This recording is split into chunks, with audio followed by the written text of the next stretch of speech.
सत श्री अकाल। न्यूज़ 18 पंजाब हरियाणा हिमाचल तुसीं देख रहे हो। गौरव शुक्ला मैं हां तुहाडे नाल। इस बुलेटिन दे विच असीं तुहानूं पंजाब दी हर छोटी वड्डी खबर दे नाल रूबरू करवावांगे, पर शुरुआत दिन दी सब तो वड्डी खबर दे नाल। सब तो वड्डी खबर किसान प्रदर्शनां दे नाल जुड़ी हुई ते गल किसान ते केंद्र दी जो गलबात बुधवार होण जा रही है उस दी। जी हां, केंद्र दे नाल गलबात दे लई तैयार ने किसान। बुधवार नूं दिल्ली जाणगीਆਂ किसान जथेबंदियां उन्हां दे आगू ते किसानां दे वल्लों कहा गया कि असीं केंद्र नूं हुण कोई बहाना नहीं देना चाहुंदे। केंद्र दे नाल गलबात दे लई एक 7 मैंबरी कमेटी का गठन कर दिता गया। किसानां दी 7 मैंबरी कमेटी केंद्र दे नाल गलबात करेगी। दरअसल चंडीगढ़ दे विच मीटिंग सद्दी गई सी। इस तो पहलां तुहानूं दस दईए कि केंद्र दे वल्लों सद्दा पत्र भेजिया गया कि 14 तरीक नूं सवेरे 11:30 बजे आओ आपां गलबात करिए इस पूरे मुद्दे उत्ते। जो भी तुहाडे खर्चे ने कानून नूं लैके उस दे उत्ते ਉਹ चिट्ठी दे विच बकायदा लिखिया गया सी कि जो प्रदर्शन कर रहे ने उस नूं लैके सरकार गंभीर है। जो किसानां दे प्रदर्शन ने ते इस विचाले मीटिंग दा सद्दा दिता गया ते फिर चंडीगढ़ दे विच मीटिंग सद्दी गई।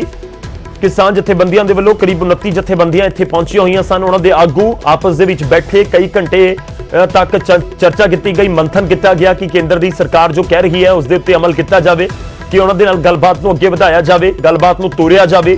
तां किसान जथेबंदियां गलबात के हक दे विच नजर आईयां ने ते हुण दिल्ली दे विच बुधवार नूं सवेरे 11:30 बजे खेतीबाड़ी मंत्रालय दे विच जाके गलबात करनगे। देखना होवेगा कि उत्थे कौन-कौन पहुंचदा है, किहड़े-किहड़े अधिकारी, लीडर या फिर मंत्री पहुंचते हैं किसानों के नाल गलबात करन दे लई। बुधवार नूं दिल्ली जाणगीਆਂ किसान जथेबंदियां एक क्लीयर कर दिता गया। किसानां ने 7 मैंबरी कमेटी बना दी है, जिस दे विच बलबीर सिंह राजेवाल ते डॉक्टर दर्शनपाल जे 7 जिहड़े किसान आगू ने उन्हां नूं शामिल किया गया है। उही अगे हुण गलबात करनगे केंद्र दे नाल। ये 7 मैंबरी कमेटी गलबात करेगी तो उस तो बाद यानी कि बुधवार तो बाद यह साफ हो सकेगा कि स्थिति अगे की बनती है पूरी।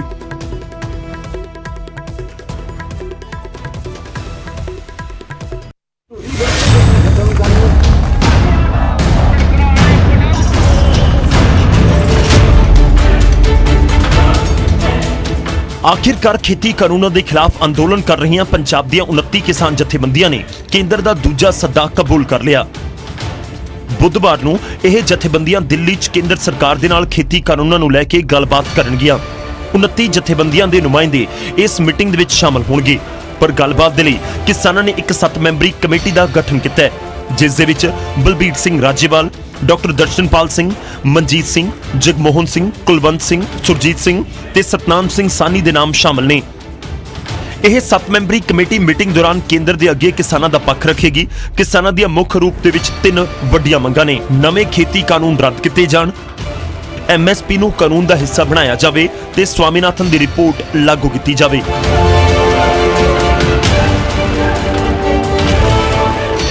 सारियां जथेबंदियां दे नुमाइंदे उत्थे जाणगे।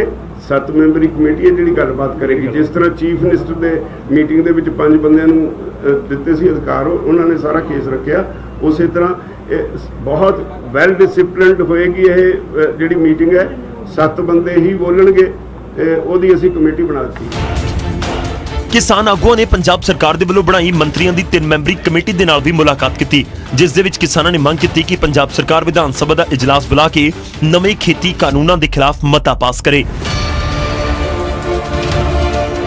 ਅਸੀਂ ਇੱਕ ਸਵਾਲ ਉਹਨਾਂ ਤੇ ਕੀਤਾ ਵੀ ਤੁਹਾਡਾ ਸਾਡੇ ਨਾਲ ਵਾਅਦਾ ਸੀ 29 ਤਾਰੀਖ ਦੀ ਮੀਟਿੰਗ ਚ ਚੀਫ ਮਿਨਿਸਟਰ ਦਾ ਵੀ ਮੈਂ ਅਸੈਂਬਲੀ ਸੈਸ਼ਨ ਬੁਲਾऊं, ਉਹਦੇ ਵਿੱਚ ਫਿਰ ਅਸੀਂ ਕੋਈ ਨਵਾਂ ਕਾਨੂੰਨ ਲਿਆਵਾਂਗੇ। ਤੁਹਾਡੀ ਕੱਲ ਨੂੰ ਕੈਬਨਿਟ ਮੀਟਿੰਗ ਹੈ, ਉਹ ਲੈ ਆਓਗੇ, ਅਸੀਂ ਤੁਹਾਡਾ ਧੰਨਵਾਦ ਕਰਾਂਗੇ। ਜੇ ਨਹੀਂ ਤਾਂ ਅਸੀਂ ਜੋ ਬਿਹਾਰ ਉਹਨਾਂ ਨਾਲ ਕਰਦੇ ਹਾਂ ਉਹ ਅਸੀਂ ਕਾਂਗਰਸ ਵਾਲਿਆਂ ਨਾਲ ਫਿਰ ਕਰਾਂਗੇ। ਇਹ ਉਹਨਾਂ ਨੂੰ ਅੱਜ ਕਹਿ ਦਿੱਤਾ ਸੀ। मीटिंग दौरान पंजाब सरकार के मंत्रियों ने भी किसानों को कहा कि वो रेलवे ट्रैक खाली कर दें तां जो जरूरी वस्तां की सप्लाई बहाल हो सके, पर किसानों ने कहा कि वो केंद्र दे नाल होण वाली मीटिंग का नतीजा देखणगे। 15 अक्तूबर को मुड़ मीटिंग करनगे ते उस तो बाद ही रेलवे ट्रैक खाली करने ने जां नहीं, इस बारे फैसला होवेगा।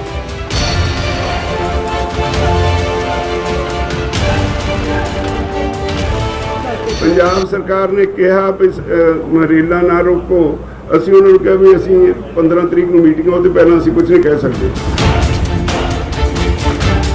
केंद्र सरकार दे नाल किसानां दी होण वाली मीटिंग ते सब दियां नज़रां टिकियां होईयां ने, क्योंकि इस मीटिंग दे नतीजे नाल ही किसानां दे अगले संघर्ष दी रूपरेखा तय होनी है। चंडीगढ़ तो रोहित बांसल, न्यूज़ 18 पंजाब।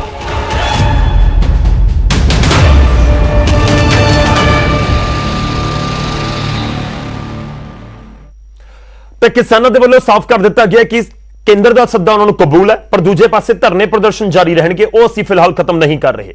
ਪਰ ਕਿਸਾਨਾਂ ਦੇ ਨਾਲ ਗੱਲਬਾਤ ਤੋਂ ਪਹਿਲਾਂ ਮੀਟਿੰਗ ਦਾ ਦੌਰ ਦਿੱਲੀ ਦੇ ਵਿੱਚ ਵੀ ਜਾਰੀ ਹੈ। ਕਿਸਾਨਾਂ ਨਾਲ ਗੱਲਬਾਤ ਤੋਂ ਪਹਿਲਾਂ ਕੇਂਦਰ ਸਰਕਾਰ ਵੀ ਮੰਥਨ ਕਰਦੀ ਨਜ਼ਰ ਆ ਰਹੀ ਹੈ। ਖੇਤੀ ਮਾਹਰਾਂ ਦੇ ਨਾਲ ਦੇਸ਼ ਦੇ ਰੱਖਿਆ ਮੰਤਰੀ ਰਾਜਨਾਥ ਸਿੰਘ ਨੇ ਮੀਟਿੰਗ ਕੀਤੀ ਹੈ। ਕੇਂਦਰੀ ਖੇਤੀਬਾੜੀ ਮੰਤਰੀ ਨਰਿੰਦਰ ਸਿੰਘ ਤੋਮਰ ਵੀ ਇਸ ਮੀਟਿੰਗ ਦੇ ਵਿੱਚ ਮੌਜੂਦ ਸਨ। ਨੀਤੀ ਕਮਿਸ਼ਨ ਦੇ ਮੈਂਬਰ ਵੀ ਮੀਟਿੰਗ ਦੇ ਵਿੱਚ ਮੌਜੂਦ ਸੀ। ਕੱਲ ਕੇਂਦਰ ਸਰਕਾਰ ਦੇ ਨਾਲ ਕਿਸਾਨ ਜਥੇਬੰਦੀਆਂ ਦੀ ਗੱਲਬਾਤ ਹੋਣੀ ਹੈ। ਬੁੱਧਵਾਰ ਦਾ ਦਿਨ ਪਹਿਲਾਂ ਦਿੱਤਾ ਗਿਆ ਸੀ। ਉਸ ਤੋਂ ਬਾਅਦ ਲੱਗ ਰਿਹਾ ਕਿ ਸੰਕੇਤ ਤਾਂ ਆਲਰੇਡੀ ਕਿਸਾਨਾਂ ਦੇ ਕੇਂਦਰ ਤੱਕ ਵੀ ਪਹੁੰਚ ਗਈ ਸੀ ਕਿ ਠੀਕ ਹੈ ਮੀਟਿੰਗ ਦੇ ਵਿੱਚ ਪਹੁੰਚਾਂਗੇ, ਤੇ ਇਸ ਤੋਂ ਪਹਿਲਾਂ ਮੰਥਨ ਕੀਤਾ ਗਿਆ ਹੈ। ਮੰਥਨ ਦੇ ਜ਼ਰੀਏ ਕੋਸ਼ਿਸ਼ ਕੀਤੀ ਜਾ ਰਹੀ ਹੈ ਕਿ ਇਸ ਪੂਰੀ ਸਥਿਤੀ ਨੂੰ ਸਮਝਿਆ ਜਾ ਸਕੇ। ਪਰ ਸਵਾਲ ਤਾਂ ਇਹ ਵੀ ਹੈ ਕਿ ਮੰਥਨ ਕੀ ਖਾਸ ਤੌਰ ਤੇ ਕਿਸਾਨਾਂ ਦੇ ਨਾਲ ਹੋਣ ਵਾਲੀ ਮੀਟਿੰਗ ਦੇ ਲਈ ਸੀ ਜਾਂ ਫਿਰ ਕੋਈ ਹੋਰ ਰਣਨੀਤੀ ਘੜਨ ਦੀ ਕੋਸ਼ਿਸ਼ ਕੀਤੀ ਜਾ ਰਹੀ ਹੈ। ਪਰ ਰਾਜਨਾਥ ਸਿੰਘ ਖੇਤੀਬਾੜੀ ਮੰਤਰੀ ਤਸਵੀਰਾਂ ਨਜ਼ਰ ਆ ਰਹੀ ਨੇ, ਨਰਿੰਦਰ ਸਿੰਘ ਤੋਮਰ ਇਹ ਪਹੁੰਚੇ ਹੋਏ ਸਨ ਉੱਥੇ, ਹੋਰ ਖੇਤੀ ਮਾਹਰ ਪਹੁੰਚੇ ਹੋਏ ਸੀ, ਉਹਨਾਂ ਦੇ ਨਾਲ ਗੱਲਬਾਤ ਕੀਤੀ ਗਈ। एक मीटिंग की माननीय रक्षा मंत्री जी ने और माननीय कृषि मंत्री जी ने देश के अलग अलग भाग से वो लोगों को बुलाया। ये तीसरी मीटिंग है उनकी। वो अलग अलग क्षेत्र के लोगों को सबको बुला रहे हैं और सब ने अपने बहुत ही अच्छे सुझाव दिए। मीटिंग में बहुत अच्छा था। हमने ये प्रस्ताव दिया कि ये जो लिबरलाइजेशन हुआ है एपीएमसी के बाहर भी जो मंडी सेटअप करने का जो प्रोविजन अभी दिया है, तो इसमें एफपीओज और जो कोऑपरेटिव्स हैं वो डायरेक्टली कैसे अपनी मंडियां खुद बना के चला सकते हैं और एक ट्रांसपेरेंट वे में किसान को पेमेंट हो सकता है, और जो बाकी स्टेक होल्डर्स हैं, जो बायर्स हैं, उनको हम इन छोटी मंडियों के साथ कैसे जोड़ सकते हैं। कि हमारे हरियाणा में किसान इस बात से बहुत खुश हैं कि ये जो एपीएमसी एक्ट या जो सरकार ने 3 बड़े बदलाव किए हुए हैं, उससे किसानों को एक तरीके से जो उनकी बहुत लंबी मुराद थी, लंबी उनकी मांग थी कि हमारी उपज हमारे दाम पे हमारे जगह पे जहाँ जैसे बेचा जाए, उसके लिए उनको एक तरीके से आज ये इस एक्ट के द्वारा उन्हें मिली हुई है। ਤਾਂ ਮੰਥਨ ਦਾ ਦੌਰ ਜਾਰੀ ਹੈ, ਪਰ ਇਸ ਸਭ ਦੇ ਵਿਚਾਲੇ ਉਮੀਦ ਇਹ ਵੀ ਕੀਤੀ ਜਾ ਸਕਦੀ ਹੈ ਕਿ ਜਿਸ ਤਰੀਕੇ ਨਾਲ ਕੇਂਦਰ ਸਰਕਾਰ ਵੀ ਮੰਥਨ ਕਰ ਰਹੀ ਹੈ ਮੀਟਿੰਗ ਤੋਂ ਪਹਿਲਾਂ, ਤਾਂ ਸਾਰਥਕ ਗੱਲਬਾਤ ਹੋਏਗੀ ਬੁੱਧਵਾਰ ਨੂੰ ਤੇ ਕੋਈ ਸਾਰਥਕ ਹੱਲ ਨਿਕਲੇਗਾ ਤੇ ਜਲਦ ਧਰਨੇ ਪ੍ਰਦਰਸ਼ਨ ਵੀ ਕਿਸਾਨਾਂ ਦੇ ਖਤਮ ਹੋਣਗੇ। ਪਰ ਇਸ ਸਭ ਦੇ ਵਿਚਾਲੇ ਇੱਕ ਹੋਰ ਵੱਡੀ ਖਬਰ ਹੈ, ਉਸ ਦਾ ਰੁਖ ਕਰਦੇ ਹਾਂ। ਮਾਨਸਾ ਦੇ ਵਿੱਚ ਕਿਸਾਨ ਯੂਨੀਅਨ ਉਗਰਾਹਾਂ ਨੇ ਆਪਣਾ ਰੇਲ ਧਰਨਾ ਖਤਮ ਕਰ ਵੀ ਦਿੱਤਾ ਹੈ। ਜਿਹਾਂ ਭਾਰਤੀ ਕਿਸਾਨ ਯੂਨੀਅਨ ਉਗਰਾਹਾਂ ਨੇ ਰੇਲ ਟਰੈਕ ਤੋਂ ਧਰਨਾ ਚੁੱਕ ਦਿੱਤਾ ਹੈ। ਬਾਕੀ ਜਥੇਬੰਦੀਆਂ ਦੇ ਫੈਸਲੇ ਤੋਂ ਪਹਿਲਾਂ ਹੀ ਇਹ ਧਰਨਾ ਖਤਮ ਕਰ ਦਿੱਤਾ ਗਿਆ। ਫਿਲਹਾਲ ਬਾਕੀ ਜਥੇਬੰਦੀਆਂ ਦਾ ਰੇਲ ਰੋਕੋ ਅੰਦੋਲਨ ਜਾਰੀ ਹੈ। 15 ਅਕਤੂਬਰ ਨੂੰ ਚੰਡੀਗੜ੍ਹ 'ਚ ਮੀਟਿੰਗ ਹੋਏਗੀ। ਕਿਸਾਨ ਜਥੇਬੰਦੀਆਂ ਦੀ ਤੇ ਰੇਲ ਰੋਕੋ ਅੰਦੋਲਨ ਬਾਰੇ ਫੈਸਲਾ 15 ਅਕਤੂਬਰ ਨੂੰ ਕੀਤਾ ਜਾਵੇਗਾ। ਪਰ ਭਾਰਤੀ ਕਿਸਾਨ ਯੂਨੀਅਨ ਉਗਰਾਹਾਂ ਦੇ ਵੱਲੋਂ ਧਰਨਾ ਖਤਮ ਕਰਨ ਦਾ ਐਲਾਨ ਕੀਤਾ ਗਿਆ ਸੀ ਤੇ ਉਸ ਤੋਂ ਬਾਅਦ ਇਹ ਧਰਨਾ ਚੁੱਕ ਵੀ ਲਿਆ ਗਿਆ। ਕਿਸ ਤਰੀਕੇ ਨਾਲ ਰੇਲਵੇ ਟਰੈਕ ਖਾਲੀ ਕੀਤੇ ਗਏ ਨੇ, ਉਸ ਦੀਆਂ ਤਸਵੀਰਾਂ ਵੀ ਅਸੀਂ ਤੁਹਾਨੂੰ ਮਾਨਸਾ ਤੋਂ ਦਿਖਾ ਰਹੇ ਹਾਂ। ਭਾਰਤੀ ਕਿਸਾਨ ਯੂਨੀਅਨ ਉਗਰਾਹਾਂ ਦੇ ਵੱਲੋਂ ਇਹ ਫੈਸਲਾ ਕੀਤਾ ਗਿਆ ਕਿ ਠੀਕ ਹੈ, ਕੇਂਦਰ ਦੇ ਸਰਕਾਰ ਦੇ ਨਾਲ ਗੱਲਬਾਤ ਦੇ ਲਈ ਇਹ ਪੂਰੀ ਜਿਹੜੀ ਹੈ ਹੁਣ ਤੁਰੀ ਹੈ ਗੱਲਬਾਤ। ਤੇ ਭਾਰਤੀ ਕਿਸਾਨ ਯੂਨੀਅਨ ਉਗਰਾਹਾਂ ਤਾਂ ਪਹਿਲੀ ਯੂਨੀਅਨ ਸੀ ਜਿਸ ਦੇ ਵੱਲੋਂ ਕਿਹਾ ਗਿਆ ਕਿ ਹਾਂ ਅਸੀਂ ਤਿਆਰ ਹਾਂ, ਗੱਲਬਾਤ ਦੇ ਲਈ ਅਸੀਂ ਜਾਣ ਨੂੰ ਤਿਆਰ ਹਾਂ। ਤਾਂ ਰੇਲ ਰੋਕੋ ਅੰਦੋਲਨ ਬਾਰੇ ਫੈਸਲਾ ਬਾਕੀ ਦੀ ਜਥੇਬੰਦੀਆਂ ਕਰਨਗੀਆਂ 15 ਅਕਤੂਬਰ ਨੂੰ। ਫਿਲਹਾਲ ਉੱਥੇ ਧਰਨਾ ਪ੍ਰਦਰਸ਼ਨ ਜਾਰੀ ਹੈ, ਪਰ ਭਾਰਤੀ ਕਿਸਾਨ ਯੂਨੀਅਨ ਨੇ ਆਪਣਾ ਧਰਨਾ ਖਤਮ ਕਰ ਦਿੱਤਾ ਹੈ। ਰੇਲਵੇ ਟਰੈਕ ਖਾਲੀ ਕਰ ਦਿੱਤੇ। ਰੇਲ ਪਟੜੀਆਂ 'ਤੇ ਧਰਨਾ ਦਿੱਤਾ ਸੀ, ਇਸ ਕਰਕੇ ਸੀ ਉਹ ਕਾਲੇ ਕਾਨੂੰਨਾਂ ਦੇ ਖਿਲਾਫ ਬੀਜੇਪੀ ਤੇ ਦਬਾਅ ਬਣਾਉਣ ਲਈ ਸੈਂਟਰ ਸਰਕਾਰ ਤੇ। ਪਰ ਹੁਣ ਜਾਨੀ ਜਿਹੜਾ ਹੈਗਾ, ਜਦੋਂ ਅਸੀਂ ਸਾਰੀਆਂ ਪਾਰਟੀਆਂ, ਸਾਰੀਆਂ ਸਿਆਸੀ ਪਾਰਟੀਆਂ ਨੂੰ ਕੋਈ ਜਵਾਬ ਨਹੀਂ ਆਉਣ ਦਿੱਤਾ, ਉਹਨਾਂ ਨੂੰ ਮਜਬੂਰ ਕਰਕੇ ਅਕਾਲੀ ਦਲ ਨੂੰ ਵੀ ਮੋਰਚਿਆਂ 'ਚ ਆਤਾ ਤੇ ਨਾਲ ਹੀ ਕੈਪਟਨ ਨੂੰ ਵੀ ਮੋਰਚਿਆਂ 'ਚ ਆਉਣ ਲਈ ਮਜਬੂਰ ਕਰਤਾ। ਅੱਜ ਅਸੀਂ ਜਿਹੜਾ ਇਹਦਾ ਰੂਪ ਬਦਲਤਾ, ਧਰਨੇ ਦਾ ਧਰਨਾ ਚੱਕਿਆ ਨਹੀਂ, ਗੱਡੀ ਦੀ ਲਾਈਨ ਤੋਂ ਚੱਕ ਕੇ ਬੀਜੇਪੀ ਦੇ ਬੁਲਾਡੇ ਦੇ ਵਿੱਚ ਕੋਈ ਆਗੂ ਦੇ ਬਾਹਰ 'ਚ ਬੈਠਾਂਗੇ, ਰੋਜ਼ਾਨਾ ਉੱਥੇ ਬੈਠਿਆ ਕਰਾਂਗੇ। ਹੁਣ ਅੱਗੇ ਵਧਦੇ ਅਗਲੀ ਖਬਰ ਦਾ ਰੁਖ ਕਰਾਂਗੇ ਤੇ ਗੱਲ ਹੋਵੇਗੀ ਅੰਦੋਲਨ ਦੀ। ਅੰਦੋਲਨ ਦਾ ਤਾਂ ਅਸੀਂ ਜ਼ਿਕਰ ਕਰ ਰਹੇ ਹਾਂ। ਅਕਸਰ ਅਸੀਂ ਦੇਖਦੇ ਹਾਂ ਕਿ ਜਦੋਂ ਕਿਤੇ ਅੰਦੋਲਨ ਭਖਦੇ ਨੇ ਤਾਂ ਮੌਕੇ ਦੀ ਤਲਾਸ਼ ਦੇ ਵਿੱਚ ਬੈਠੀਆਂ ਤਾਕਤਾਂ ਅਜਿਹੇ ਅੰਦੋਲਨਾਂ ਦੇ ਵਿੱਚ ਸ਼ਰਾਰਤੀ ਅੰਸਰਾਂ ਦੀ ਐਂਟਰੀ ਕਰਵਾ ਦਿੰਦੀਆਂ ਨੇ।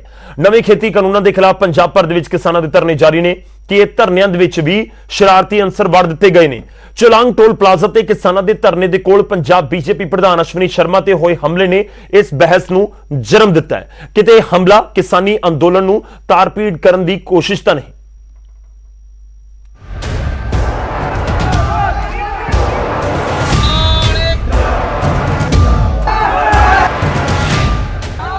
ਅਸ਼ਵਨੀ ਸ਼ਰਮਾ ਤੇ ਹੋਇਆ ਹਮਲਾ ਕਿ ਕਿਸਾਨਾਂ ਨੂੰ ਬਦਨਾਮ ਕਰਨ ਦੀ ਸਾਜ਼ਿਸ਼ ਹੈ, ਕਿ ਅੰਦੋਲਨ ਨੂੰ ਫੇਲ ਕਰਨ ਦੀ ਚਾਲ ਹੈ, ਕਿ ਕਿਸਾਨੀ ਅੰਦੋਲਨ ਦਾ ਰਾਹ ਬਦਲਣ ਦੀ ਕੋਸ਼ਿਸ਼ ਹੋ ਰਹੀ ਹੈ। ਕਿ ਕਿਸਾਨੀ ਅੰਦੋਲਨ ਨੂੰ ਹਿੰਸਕ ਰੂਪ ਦੇਣ ਦੀ ਤਿਆਰੀ ਕੀਤੀ ਜਾ ਰਹੀ ਹੈ। ਇਹ ਸਵਾਲ ਇਸ ਲਈ ਉੱਠ ਖੜੇ ਹੋਏ ਨੇ ਕਿਉਂਕਿ ਕਿਸਾਨਾਂ ਦੇ ਨਾਲ ਸੂਬੇ ਦੀਆਂ ਸਾਰੀਆਂ ਸਿਆਸੀ ਧਿਰਾਂ ਵੀ ਅਜਿਹੇ ਸੰਸ਼ੇ ਪ੍ਰਗਟ ਕਰ ਰਹੀਆਂ ਨੇ। ਚਾਹੇ ਕਾਂਗਰਸ ਹੋਵੇ, ਅਕਾਲੀ ਦਲ ਹੋਵੇ, ਬੀਜੇਪੀ ਜਾਂ ਆਮ ਆਦਮੀ ਪਾਰਟੀ, ਸਾਰਿਆਂ ਨੂੰ ਇਸ ਹਮਲੇ ਪਿੱਛੇ ਸਾਜ਼ਿਸ਼ ਨਜ਼ਰ ਆ ਰਹੀ ਹੈ। ਹੈਰਾਨੀ ਦੀ ਗੱਲ ਇਹ ਹੈ ਕਿ ਸਭ ਇੱਕ ਦੂਜੇ ਵੱਲ ਹੀ ਉਂਗਲਾਂ ਕਰ ਰਹੇ ਨੇ। ਬੀਜੇਪੀ ਨੇ ਇਸ ਹਮਲੇ ਨੂੰ ਕਿਸਾਨਾਂ ਦੇ ਅੰਦੋਲਨ ਨੂੰ ਬਦਨਾਮ ਕਰਨ ਦੀ ਸੋਚੀ ਸਮਝੀ ਸਾਜ਼ਿਸ਼ ਕਰਾਰ ਦਿੱਤਾ ਹੈ।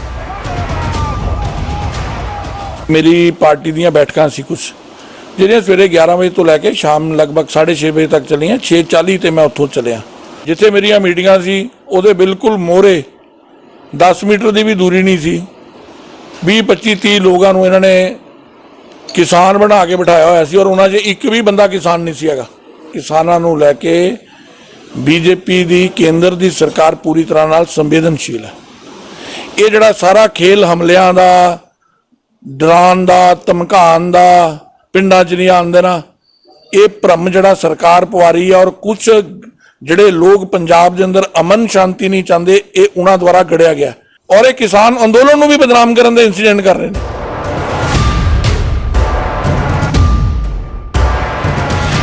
ਸੱਤਾਧਾਰੀ ਕਾਂਗਰਸ ਵੀ ਇਸ ਹਮਲੇ ਨੂੰ ਕਿਸਾਨਾਂ ਦੇ ਅੰਦੋਲਨ ਨੂੰ ਫੇਲ ਕਰਨ ਦੀ ਸਾਜ਼ਿਸ਼ ਕਰਾਰ ਦੇ ਰਹੀ ਹੈ, ਜਦਕਿ ਬੀਜੇਪੀ ਦੇ ਭਾਈਵਾਲ ਰਹੇ ਅਕਾਲੀ ਦਲ ਨੇ ਤਾਂ ਬੀਜੇਪੀ ਤੇ ਹੀ ਗੰਭੀਰ ਇਲਜ਼ਾਮ ਲਗਾਏ। ਮਜੀਠੀਆ ਨੇ ਇਲਜ਼ਾਮ ਲਗਾਇਆ ਕਿ ਬੀਜੇਪੀ ਪੰਜਾਬ ਦਾ ਮਾਹੌਲ ਖਰਾਬ ਕਰ ਰਹੀ ਹੈ ਅਤੇ ਖੇਤੀ ਕਾਨੂੰਨਾਂ ਖਿਲਾਫ ਕਿਸਾਨਾਂ ਦੇ ਅੰਦੋਲਨ ਨੂੰ ਤਾਰਪੀਡੋ ਕਰਨ ਦੀ ਕੋਸ਼ਿਸ਼ ਰਚ ਰਹੀ ਹੈ। ਤਸਵੀਰਾਂ 'ਚ ਸਾਫ਼ ਨਜ਼ਰ ਆ ਰਿਹਾ ਹੈ ਕਿ ਕਿਸਾਨ ਬੀਜੇਪੀ ਦਾ ਵਿਰੋਧ ਕਰ ਰਹੇ ਸੀ, ਬੀਜੇਪੀ ਦੇ ਪ੍ਰਧਾਨ ਦਾ ਵਿਰੋਧ ਕਰ ਰਹੇ ਸੀ, ਉਹਨਾਂ ਦੇ ਖਿਲਾਫ ਨਾਅਰੇਬਾਜ਼ੀ ਕਰ ਰਹੇ ਸੀ। ਉਹ ਸਾਰੇ ਕਿਸਾਨ ਸੀ ਔਰ ਪਿੱਛੋਂ ਬੀਜੇਪੀ ਵਾਲਿਆਂ ਨੇ ਆਪਣੀ ਗੱਡੀ ਦਾ ਖੁਦ ਸ਼ੀਸ਼ਾ ਤੋੜਿਆ ਤੇ ਕਿਸਾਨਾਂ ਦੀ ਮੂਵਮੈਂਟ ਨੂੰ ਬਦਨਾਮ ਕਰਨ ਦੀ ਕੋਸ਼ਿਸ਼ ਕੀਤੀ ਹੈ ਔਰ ਇਹ ਗੱਲ ਕਹਿ ਰਿਹਾ ਹੈ ਕਿ ਯੂਥ ਕਾਂਗਰਸ ਵਾਲੇ ਨੇ ਕਰਤਾ ਜੀ, ਕਿਸਾਨਾਂ ਦੀ ਮੂਵਮੈਂਟ ਨੂੰ ਬਦਨਾਮ ਕਰਨਾ ਚਾਹੁੰਦੇ ਆ। ਤੁਸੀਂ ਕਿਸਾਨਾਂ ਦੀ ਬੀਜੇਪੀ ਵਾਲਿਓ ਮੂਵਮੈਂਟ ਨੂੰ ਫੇਲ ਕਰਨਾ ਚਾਹੁੰਦੇ ਹੋ। ਤੁਸੀਂ ਪੰਜਾਬ ਵਿਰੋਧੀ ਹੋ, ਤੁਸੀਂ ਦੇਸ਼ ਵਿਰੋਧੀ ਹੋ। ਜਲਦੀ ਵਿਧਾਨ ਸਭਾ ਦਾ ਸੈਸ਼ਨ ਬੁਲਾ ਕੇ ਤੁਹਾਡੀ ਕਰਤੂਤ ਸਾਹਮਣੇ ਲੈ ਕੇ ਆਵਾਂਗੇ। ਦੇਖੋ 3 ਮਹੀਨੇ ਤੋਂ ਪੀਸਫੁਲੀ ਸੰਘਰਸ਼ ਸਾਰਾ ਪੰਜਾਬ ਲੜ ਰਿਹਾ ਔਰ ਕਿਤੇ ਕੋਈ ਇਨਸੀਡੈਂਟ ਨਹੀਂ ਹੋਇਆ। ਇਹ ਐਡਾ ਪਲੈਨਡ ਮੈਨਰ ਨਾਲ, ਮਤਲਬ ਜਿੱਥੇ ਸੀਸੀਟੀਵੀ ਕੈਮਰੇ ਵੀ ਸਾਹਮਣੇ ਕੁਝ ਕੈਦ ਹੋ ਗਿਆ, ਕੁਝ ਹੋਰ ਹੋ ਗਿਆ, ਜਿੱਥੇ ਪੁਲਿਸ ਵੀ ਨਾਲ ਸੀ, ਮੂਵਮੈਂਟ ਉਹਨਾਂ ਦੀ ਸਭ ਨੂੰ ਪਤਾ ਸੀ।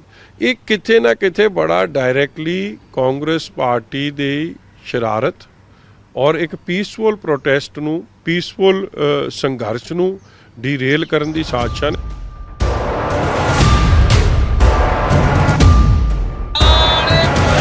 ਖੇਤੀ ਕਾਨੂੰਨਾਂ ਦੇ ਖਿਲਾਫ 1 ਅਕਤੂਬਰ ਤੋਂ ਕਿਸਾਨਾਂ ਦਾ ਰੇਲ ਰੋਕੋ ਅੰਦੋਲਨ ਜਾਰੀ ਹੈ ਤੇ ਇਸ ਅੰਦੋਲਨ ਨੇ ਸਰਕਾਰਾਂ ਦੀ ਚਿੰਤਾ ਵਧਾਈ ਹੋਈ ਹੈ। ਅਜਿਹੇ 'ਚ ਕਿਸਾਨਾਂ ਦੇ ਧਰਨੇ ਦੇ ਕੋਲ ਪੰਜਾਬ ਬੀਜੇਪੀ ਪ੍ਰਧਾਨ ਤੇ ਹਮਲਾ ਹੋ ਜਾਣਾ ਨਵੇਂ ਸਵਾਲ ਖੜੇ ਕਰ ਰਿਹਾ ਹੈ। ਸਾਰੀਆਂ ਸਿਆਸੀ ਧਿਰਾਂ ਨੂੰ ਇਸ ਹਮਲੇ 'ਚੋਂ ਸਾਜ਼ਿਸ਼ ਦੀ ਬੋ ਆਉਂਦੀ ਹੈ, ਪਰ ਇਹ ਸਾਜ਼ਿਸ਼ ਕਿਸ ਦੀ ਹੈ? ਇਸ ਤੋਂ ਕਿਸਾਨਾਂ ਤੇ ਪੰਜਾਬ ਵਾਸੀਆਂ ਨੂੰ ਸੁਚੇਤ ਹੋਣ ਦੀ ਜ਼ਰੂਰਤ ਹੈ ਤਾਂ ਜੋ ਸੂਬੇ ਦਾ ਮਾਹੌਲ ਸੁਖਾਵਾਂ ਬਣਿਆ ਰਹੇ। Bureau report, news 18।